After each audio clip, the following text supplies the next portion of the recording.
Hi, Rob and Josh. Following on from the work experience chat, I had to email you to tell you about a former student of mine who had an awful first day on her work placement. We managed to get her on a local pet shop, which she was excited about. However, she was very nervous about making the phone call to introduce herself before going.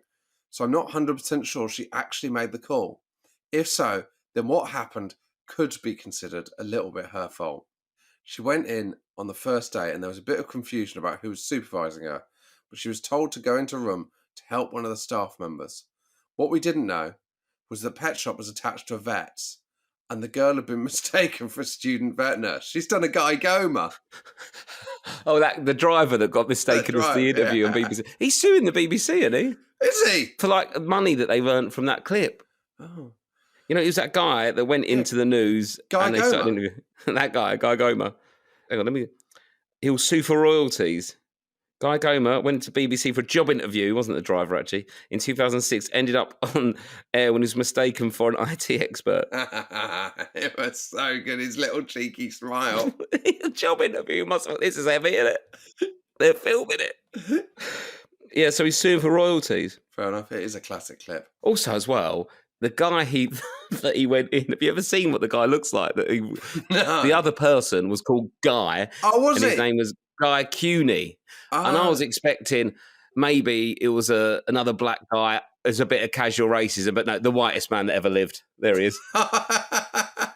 White man for beard. Oh. Both called Guy. God, I bet that researcher got a fucking... I mean, that's a long time ago. They might be working quite high up TV now at the moment. If you are that researcher, do get in touch. Yeah, if you are the person that put Guy Goma on air. Yeah, we'd love to talk to you. But there is a legal case pending, so I might want to wait. But to a Zoom from the Crown Court. We didn't know that there was a pet shop was attached to the vet, and the girl had been mistaken for a student vet nurse. She walked into the operating theatre as a vet was castrating a dog, and she fainted shortly after entering. Would you faint? Yeah, I would if I thought I was going out to get some more cat litter to put on a shelf. He walked into a room. If you told me a dog was getting castrated, I think I'd get ready for it. But if I thought I was walking into a stock cupboard and I saw there was a dog having his balls cut off. Also, always depends on the dog. Yeah. Because there's some dogs, and it looks like a little hamster's having it done, but there's some dogs, or it looks like a hairy man's getting his knob cut off. Yeah. Well, it's balls, but you know what I mean. Cheers for the laughs. They're very much needed in the middle of the night when my 1-year-old screams the house down because she's having a difficult poop. Thanks, Kate from Hyde. That's the other reason I'm not a big fan of Labradors, is they've got like a big, thick knob that's wobbling about when they're on dog walks. It's horrible. And it sort of angles down like a sort of plough. But if you had a little farm, you could drag it along. Yeah. And plough the field. Right, do you want me to read one out? Yeah, why This not? is a bit of a parenting tip, this one. Oh, yeah, hit me. Parenting hack. Ooh. Hi, Rob and Josh. In recent episode, you asked for parenting hacks, and I felt I had to write in and share, as I honestly think this is the best thing I've ever come up with in my parenting career. Ooh. I have a 6-year-old daughter and a 2-year-old son. Perfect for you, Josh, this. A few years ago, I used to dread taking my then 3-year-old to the shops, as she would inevitably have a meltdown when I wouldn't buy the endless items that she fell in love with in each shop. My tip is buy all the items. Good. Buy all the items, don't worry about it. My youngest always wants a teddy. Even now, she wants a teddy. Yeah, it's mad. It's like, it's mad. Even at the service station, with them rubbish ones, she just picks it up and goes, it does made it. Anyway, this lady here, she said, that's when the list was born. I started telling her that although we wouldn't buy each item today, she could put it on the list. Is it a Christmas birthday good behaviour list, I hear you ask? Well, it's all of them and none of them at once. I have never been specific, and it's all stored in my head. It worked an absolute treat, and ever since, when she sees something she likes, she asks, can it go on the list? And when I say yes, she fist pumps the air with glee. Oh. We have not had a single tantrum about not buying something since. Wow. Occasionally, she tries to test me to see if it's really all stored in my head, but as she adds so many things to it each time we go out, all I have to do is reel off a few random toys, and she's convinced, and she can't remember what's on it either.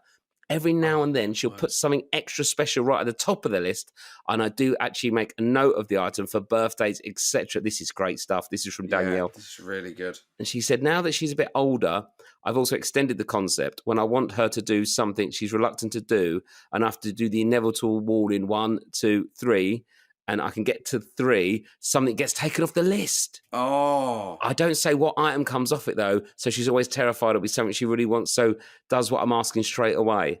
this is unbelievable. This is like Bitcoin. It's sort of like money that doesn't exist. It's sort of like, this is beyond. This is actually hard to get my head around. I hope this might help other parents struggling with embarrassing shopping meltdowns. It's been a game changer. So the list.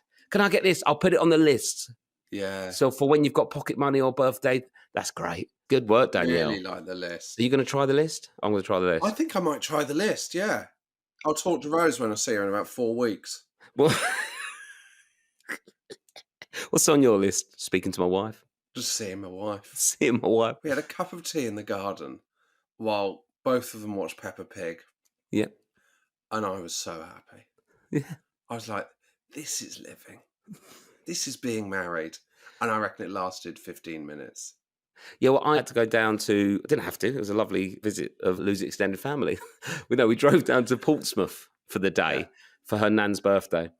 2.5 hours there, really bad traffic, 2.5 hours back. We was there for a few hours. It's 5 to 6 hours of driving. Yeah. We get back, I'm trying to shove some food in, and then because I'm going to go and play football that night.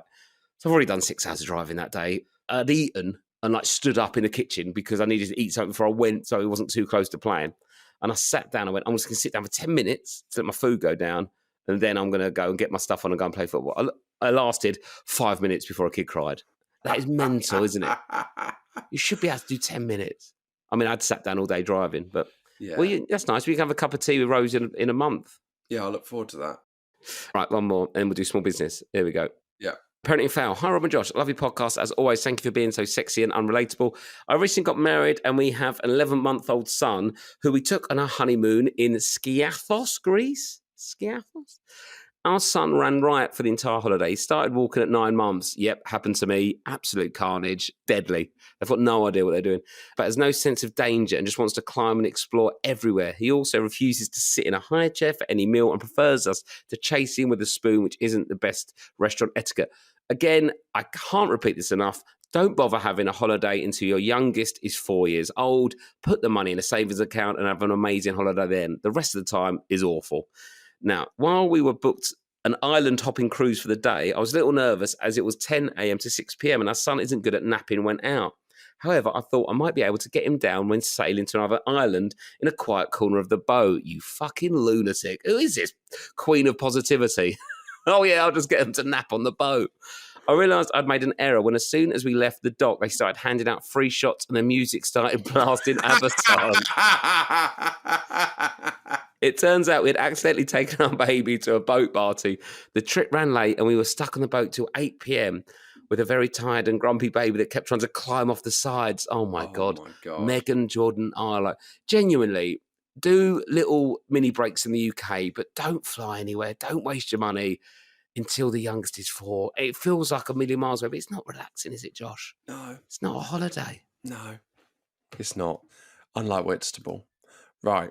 Are you going 3 years in a row, Whitstable? We haven't talked about it, but that's because we haven't talked to each other. Not because we've fallen out. Chance to be a fine thing. You need to talk to someone to fall out with them. Just never see her. Just always at work with that new bloke she works with.